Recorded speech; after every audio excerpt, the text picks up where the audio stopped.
Artėja Velykos, šventė, kai visų mūsų stalus puoš puikus įvairiaspalviai margučiai. Atgimstančios gamtos, gyvybės, gėrio ir vaisingumo simbolis.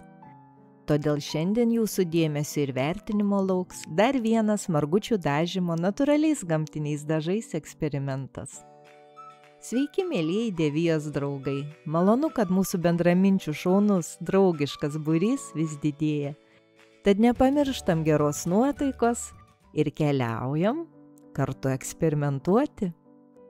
Šiandien savo kūryboje mes naudosime tai, kas auga gamtoje. Bet prieš tai mums reikės gerai nuplauti ir nuriebinti savo kūrybos objektus. Ir į pagalbą mums geranoriškai skuba maistinė soda. Litre vandens ištirpiname 1 valgomą šaukštą sodos. Ir šiuo stebuklingu tirpalu pasikvietę į pagalbą paprasčiausią kempinėlę, kuri taip pat nori daryti stebuklus, atsargiai, kad netyčia nepažeistume kiaušinio lukšto, nutriname visus nešvarumus ir riebalus. Taip paruošti kiaušiniai nusidažo kokybiškiau ir jų spalvos būna intensyvesnės. Išpraustus kiaušinius perskalaujame po tekančiu švariu vandeniu ir jie bus pasiruošę margintis. Vietoje dažų šiandien naudosime paprasčiausius svogūnų lukštus ir džiovintus kinrožių žiedus, ar kitaip vadinama hibiskus arbatą. Taip pat galima išpurtyti ir užmirštą skilamušį, ką aš ką tik ir padariau, ar smulkiai prikarpyti popieriaus skiautelių. Tai taip pat duos šiokį tokį efektą. Šlapius kiaušinius apdedame smulkiomis juostelėmis sukarpytais svogūnų lukštais, ar džiovintais kinrožės žiedais, ar pamaišant ir vienu ir kitu. Žodžiu, kaip galim, kaip mokam ir kaip tik sugalvojam. Įpakuojam į kokią nors skepetą ar švarią kojinę, kuri jau nebereikalinga, ir užrišame, kad mūsų lobis bevirdamas neišsisklaidytų. Nors komentaruose radau patarimą, kad ant šlapio kiaušinio geriau viskas prikimba, mano atveju tai nelabai pasiteisino. Tikriausiai kažką netaip supratau, ar netaip padariau. Kuo smulkiau bus sukarpyti svogūnų lukštai, tuo raštas puošiantis mūsų margutį bus smulkesnis ir įvairesnis. Kadangi šiandien mano tikslas išgauti žalią atspalvį, nes jis simbolizuoja pavasarį, gerumą ir viltį, tai maišysiu svogūnų lukštus su kinrože. Svogūnų lukštai suteikia kiaušiniams įvairius gelsvus atspalvius, o kinrožė žiedų nuoviras, nors jis ir yra vyšninis, kiaušinius nudažo įvairiais melsvais atspalviais, o geltonas sumaišytas su mėlynu turėtų gauti žalias. Dar labai norisi išgauti pilkšvą atspalvį, kuris ir bus žemės simbolis. Kažkur skaičiau, kad jei kinrožės žiedų nuovirę dažytus kiaušinius perplausime šaltu vandeniu, tai jie nepamėlynuos, o liks įvairių pilkų atspalvių. Taigi pabandysime ir tokį variantą. Į vieną puodelį keliauja džiovinti kinrožių žiedai, o į kitą svogūnų lukštai. Būtinai į abu puodelius reikia įberti druskos. Nežinau, kiek tame yra tiesos, bet sakoma, kad verdant kiaušinius pasūdytame vandenyje yra mažesnė tikimybė, kad įtrūks kiaušinio lukštas. Dar reikia, kad kiaušiniai būtų kambario temperatūros, tai yra bent porą valandų pastovėtų nešaldytuve. Ir juos reikia sudėti į kambario temperatūros vandenį ir neskubėti užvirinti, kad kiaušinis šiltų palaipsniui. Sudedame supakuotus kiaušinius ir užpylus vandeniu, kad viską apsemtų, puodelius išsiunčiame ant viryklės, kur vandeniu užvirus, supakuoti į tokius storus patalus kiaušiniai virs apie 15 minučių.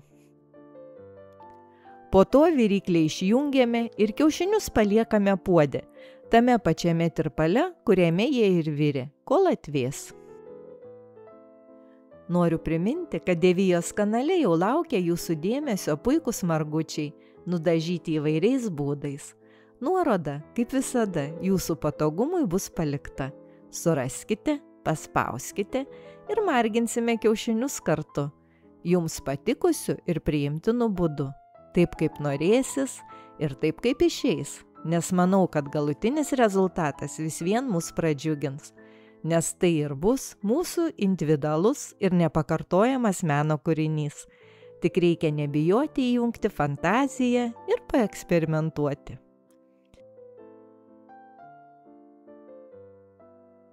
Atvėsusius mūsų meno šedevrus perplauname šaltame vandenyje ir išpakavus žiūrime, ką turime.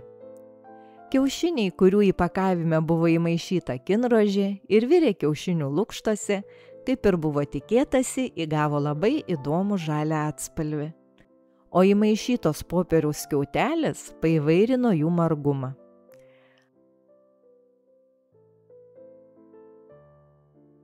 Gražiausiai nusidažė kiaušiniai, kurie buvo supakuoti kartu su kinrožė ir svogūnų lukštų juostelėmis. Na čia aišku tik mano nuomonė. O kadangi vienas lauke ne karys, tai kviečiu ir jūs prisijungti ir parašyti, ką jūs apie tai galvojate.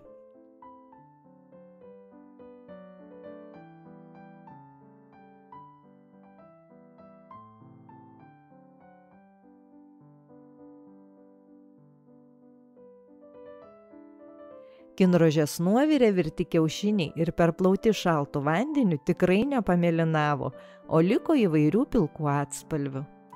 O į medžiagą įvyniuoti kinrožės žiedai paliko ant margučių labai įdomų piešinį, kažkuom primenantį natūralius laukinių paukščių kiaušinius. Nors pora margučių buvo iš karto konfiskuota, likusius vis tiek reikia patepti augaliniu aliejumi, kad įgautų gražų blizgesį. Štai toks galutinis šiandieninių eksperimentų rezultatas. Aš manau, kad pavykęs. Margučiai labai įdomus ir gražus. O ką vis tik manote jūs? Nepagailėkite minutės laiko ir nepamirškite įvertinti filmuko piršteliais. O aš einu marinuoti skumbrės pagal vieno Dievijo žiūrovo atsiųstą receptą, nes kitą savaitgalį laukia alaus vakarėlis. Bet apie tai pakalbėsime jau kitame video, kuriame ne tik patys marinuosime skumbrę, gaminsime labai skanią užtepėlę, skrudinsime naminę duoną, tepsime sumuštinius, bet ir maišysime labai įdomią, puikaus skonio ir spalvingą mišrainę, kuri puikiai dera su alumi. Na ir aišku, kaipgi be alaus į studiją. Jums belieka patikrinti Dievijos kanalo prenumeratą ir įjungti varpelius, kad nepraleistumėte naujų video receptų. O man norisi padėkoti visiems už kantrybę, kas klausėsi mano plepalų iki pabaigos. Ačiū už tai, kad mes kartu. Naujus įdomius receptus ir nuoširdžius draugiškus komentarus. Pamiršote parašyti? Tai dar ne vėlu.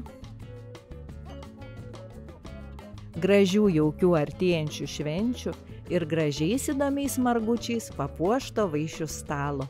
Iki.